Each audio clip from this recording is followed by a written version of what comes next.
The summer my father bought the bear, none of us was born. We weren't even conceived.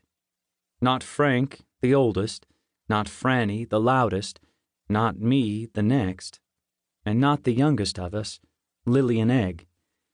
My father and mother were hometown kids who knew each other all their lives, but their union, as Frank always called it, hadn't taken place when father bought the bear. Their union, Frank? Franny used to tease him. Although Frank was the oldest, he seemed younger than Franny to me, and Franny always treated him as if he were a baby.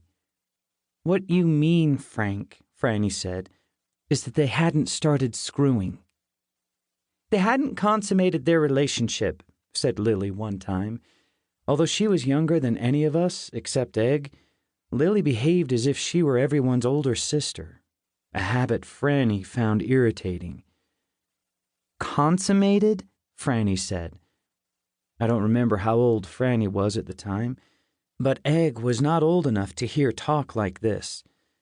Mother and father simply didn't discover sex until after the old man got that bear, Franny said.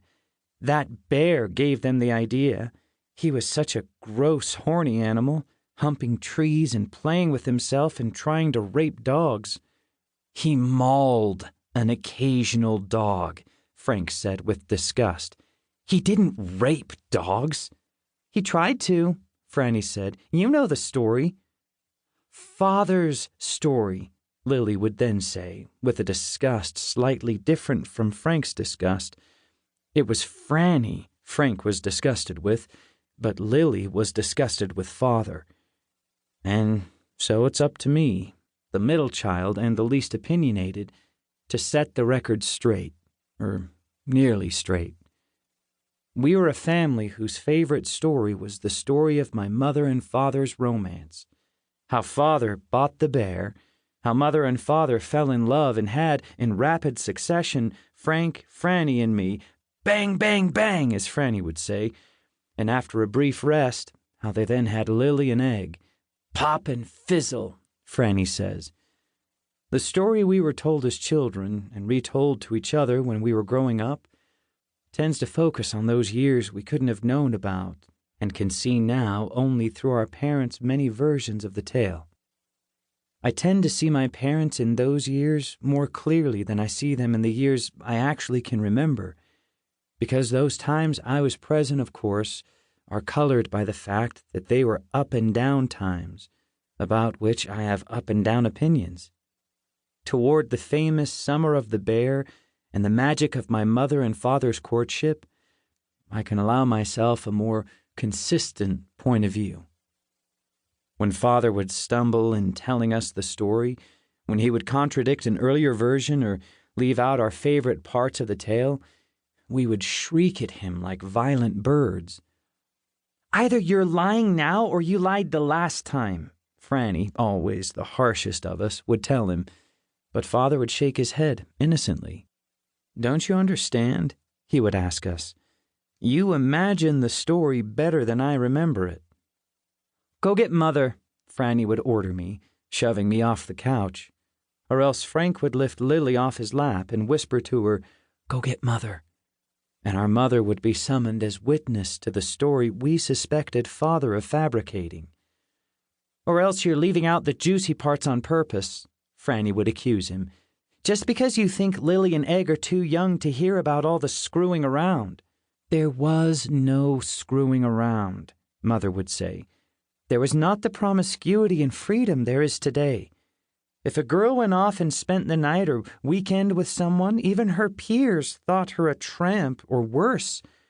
We really didn't pay much attention to a girl after that. Her kind sticks together, we used to say, and water seeks its own level. And Franny, whether she was 8 or 10 or 15 or 25, would always roll her eyes and elbow me or tickle me, and whenever I tickled her back, she'd holler, Pervert, feeling up his own sister. And whether he was 9 or 11 or 21 or 41, Frank always hated sexual conversations and demonstrations of Franny's kind. He would say quickly to father, Never mind that. What about the motorcycle? No, Go on about the sex, Lily would tell Mother, very humorlessly, and Franny would stick her tongue in my ear or make a farting noise against my neck. Well, Mother said, we did not talk freely of sex in mixed company. There was necking and petting, light or heavy. It was usually carried on in cars. There were always secluded areas to park. Lots more dirt roads, of course, fewer people and fewer cars. And cars weren't compact then. So you could stretch out, Franny said. Mother would frown at Franny and persevere with her version of the times. She was a truthful but boring storyteller, no match for my father, and whenever we called on Mother to verify a version of a story, we regretted it. Better to let the old man go on, Franny would say. Mother's so serious. Frank would frown.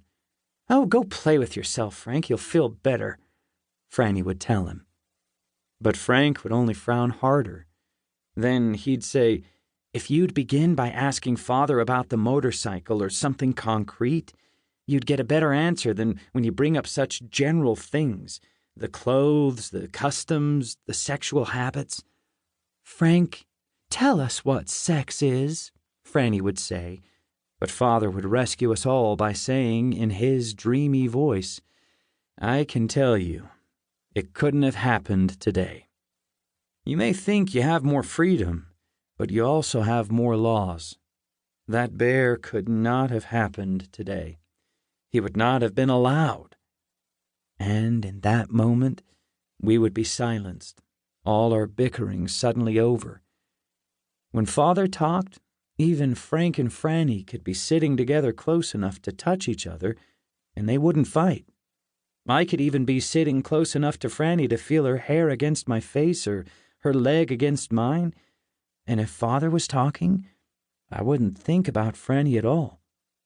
Lily would sit deathly still, as only Lily could, on Frank's lap. Egg was usually too young to listen, much less understand, but he was a quiet baby. Even Franny could hold him on her lap and he'd be still. Whenever I held him on my lap, he fell asleep. He was a black bear, Father said. He weighed 400 pounds and was a trifle surly. Ursus Americanus, Frank would murmur. And he was unpredictable. Yes, Father said, but good-natured enough, most of the time. He was too old to be a bear anymore, Franny said, religiously. That was the line Father usually began with, the line he began with the first time I remember being told the story. He was too old to be a bear anymore. I was in my mother's lap for this version, and I remember how I felt fixed forever to this time and place.